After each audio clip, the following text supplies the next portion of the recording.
Day 20. That's it. We're at 20 days of isolation now. We're doing well, guys. I'm proud of you. I'm proud of us. We're all doing very well. But I do want to say something really quickly. A short PSA. And that is that it is okay to not be an expert in something. And that sounds really simple, but I feel like lots of people don't know this. Not being an expert in something doesn't make you dumb at everything. It just means that that isn't your particular field of expertise, and that's fine. The reason I want to say this is because with the COVID-19 thing that we're dealing with right now in the world, there's a lot of news articles and social media things, and with all of those things comes comment sections. And with comment sections comes people who think that they have to be an expert in everything. You'll have people who are completely unqualified commenting on something that a scientist has said and telling everybody in the comment section that they're wrong based on 2 or 3 other articles that that person has read that are contradictory and most likely have no scientific base, but are opinion based, and people believe those things and then they think that they're experts because they've read those things. It is okay to not be an expert. It's fine. There's nothing bad happens. In fact, it's a lot better to just admit that. To acknowledge that gives you the opportunity to learn. To sit back, read a thing and be like, you know what, I actually don't know much about this subject. I'm going to listen to this expert. I'm going to read what they've said. And if I'm still iffy about it, I'll cross-reference it with other articles, with other bits of information. But to just rattle on in a comment section about a bunch of things that you yourself haven't spent years of your life studying is ridiculous. In fact, that is the action that makes you look stupid. Not knowing something that an expert knows doesn't make you stupid. Pretending to be an expert when you are not, that is what makes you look stupid. And there's just a lot of it. And I know you must have seen these guys. I think in general we refer to them as Karens, which is unfair on everybody named Karen, but also feels like a misrepresentation because a lot of the people that I run into that are like this are actually men. So I wouldn't call them Karens. A lot of them are like Phils or Daves. And they also usually have a flag as their profile picture. That's another big thing. Or just their profile picture will be something that isn't their face. Those people are generally out to comment on shit that they don't understand, but with full confidence. Those are the people who need to hear this. It is okay to not be an expert. I'm going to show you an example though, of a very similar type of person who's decided to comment on my previous video about teddy bear hunting in my local area. Now this person decided to comment a rhetorical question implying something to which I ignored and decided to respond to them as if they actually meant it as a question. And for the past 2 days now, I've been trying to explain to this person how what they said wasn't helpful, reasonable, or necessary. But this person isn't backing down, and I think it's a prime example of what I'm talking about.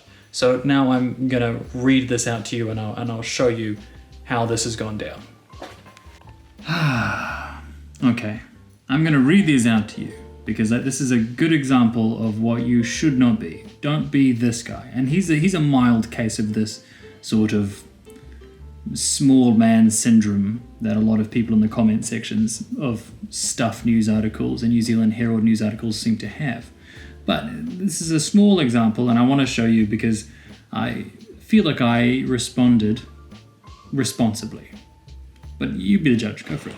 Backstory is, I made a video recently, a music video, showing all of the beautiful teddy bear arrangements that people on my street have decided to put together to help the kids feel less confined or sad during this time of isolation. It's very sweet. The point of the video is to make people feel warm inside and to show them the resilience of their neighbors. That's the point. Brem decides to comment, "How do you look for bears if you're supposed to stay home?" Now, you and I both know that that's a rhetorical question, and Brem is implying that we're breaking the rules by leaving our houses. But I think it's always best to treat people as though they initially meant that first question, even though I know that he didn't. So I responded, "Hey Brem, great question, smiley face.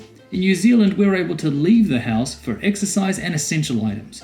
So in this case, I took my camera with me while I did my daily exercise." Another smiley face. And incidentally, I also went to the supermarket for items. So instead of 2 trips out of the house, I only had to make 1 and managed to film these beers as well. Brem replies, and people risk taking their children out and about like that too?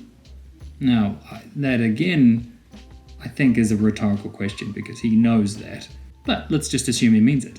Brem, hardly a risk if everybody is to keep 5 meters away from each other and not touch any surfaces.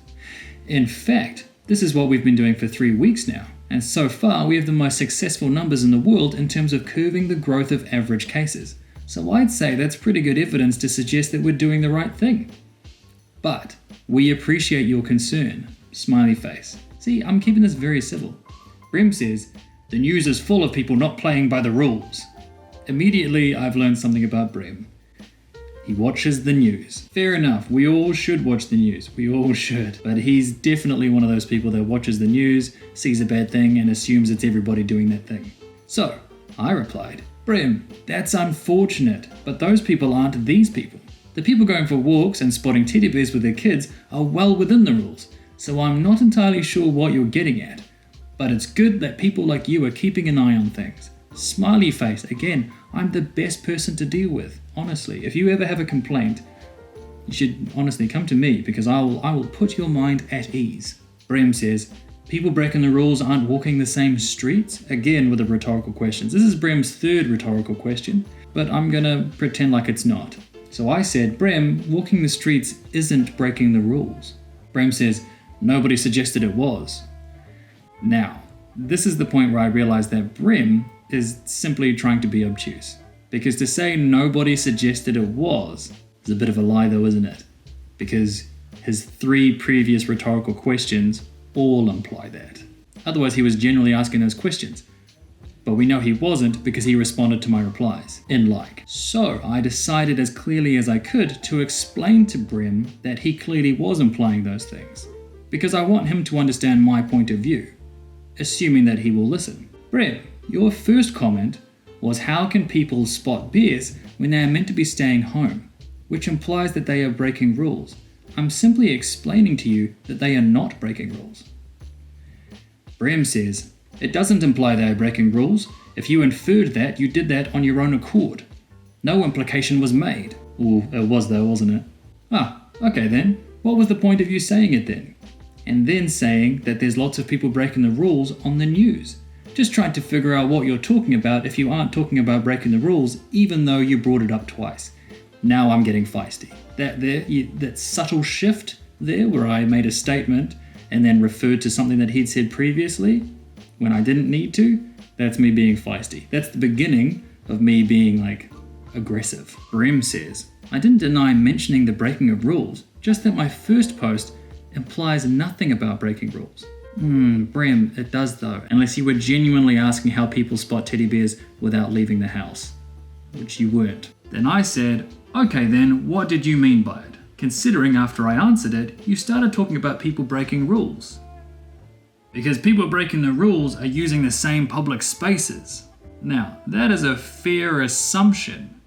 But again, this is what I'm talking about people being experts. He has said that people are breaking rules in these public spaces, even though A, he hasn't seen people do that, and B, he hasn't been to the places that the video was shot. So he doesn't know either of those two things, yet he's said it. That is what I'm talking about. Okay, sure, that's an assumption no doubt, considering you haven't seen anyone do that where this video is shot, or even in the video itself, but a fair concern. So I'm acknowledging that concern, but also trying to tell him that it's based on nothing. The reality of which, though, is that while that's a possibility, we are allowed to leave our homes to do this, despite your initial statement saying we're meant to be at home. And by way of other rules, like staying away from people and not touching surfaces, New Zealand has been able to successfully implement these measures well enough to be leaders in the fight against COVID-19. So, it's a fair thought indeed, and I'm glad you're watching out for people. But in this case, everyone is safe, and the guidelines followed by locals has proven to be successful, as is indicated by our declining number in cases. Cheers for checking though, smiley face. Stay safe. Right? So, I've replied kindly and clearly. I've articulated my point, and given him facts to back up my statements, whilst also being considerate of his feelings, leaving a smiley face and telling him to stay safe. And that, in my opinion, is how you deal with things in a civil manner when somebody is being a bit of a dick like this. But Brem wasn't done. No. Brem decided to say, I didn't say anything about the location specific within the video. I was talking in general. Why? I can't even. Jesus. Just what? Why would you? When? Who? I can't. Just makes no. Brem. So I replied. The video is clearly showing teddy bears in my location. Why would you come here to comment generally about people using public spaces and not expect people to think you were talking about the location in the video, considering the video was about teddy bear hunting and your first comment asked about teddy bear hunting? Can you see how anyone reading your comment would naturally assume you were talking about the content in the video? I'm still being kind and civil, but notice, no smiley faces. I'm done with smiley faces. Brem, you don't get smiley faces anymore. Brem replies, the teddy bears are located all over the country. Why would you think people would not talk about them in general terms? I mean, people obviously will talk about them in general terms, but generally in general places. You've come to a specific place, Brem, to talk generally about something that isn't featured.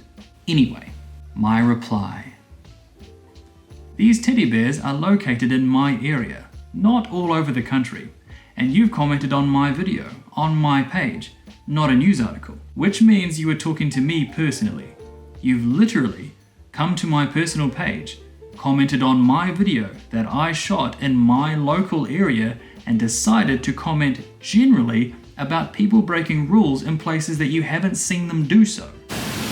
Now that you've stated your place, it's always good to give people bullet points to make sure that their answer is precise, so that the conversation stays on course. Often people like this will defer to random things that they know more about to make themselves feel better, and then you never come to a resolution. So I like to give people bullet points. A. You've stated people who break the rules have been in these places, yet you haven't seen them do that, so how would you know? Fair question. B. What would it matter if everyone is keeping 5 meters apart and not touching surfaces? I've tried to cut you some slack here, mate. By the way, mate in this instance, not friendly. That is an angry mate. But you've clearly gone out of your way to talk rubbish. Not swearing, I said rubbish. I could have said, maybe you should go comment on a Stuff News article or something. That's a far more suitable place for vague general statements with no proof or supported data.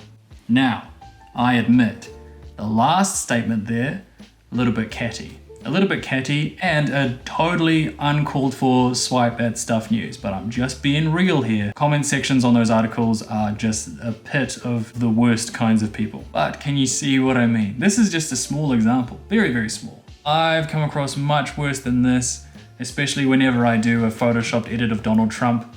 The replies I get are even less helpful than this guy. But Brem is obviously a clear example of what I'm talking about. He doesn't want anyone to think that he doesn't know what he's talking about, when really it's okay to not know. It is fine to not be an expert.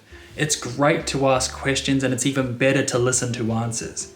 You don't have to know everything about everything. In fact, the more you admit that you don't know about something, the more you'll learn about that thing, the more likely you are to become an expert eventually. But doing your own research, by way of reading articles from websites that you like, only further backs up ideas that you like and work with your narrative. They don't actually expand your view of the actual issue or teach you anything definitively. So, if you aren't willing to do those things, if you aren't willing to put in the hard work or to study those things, don't pretend to be an expert. Otherwise you'll just look like Brem. By the way, Brem, if you're watching this, every time you reply to me, you give me a view on the video. So, smiley face.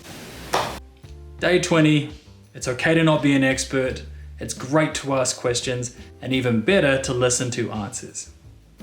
Peace out.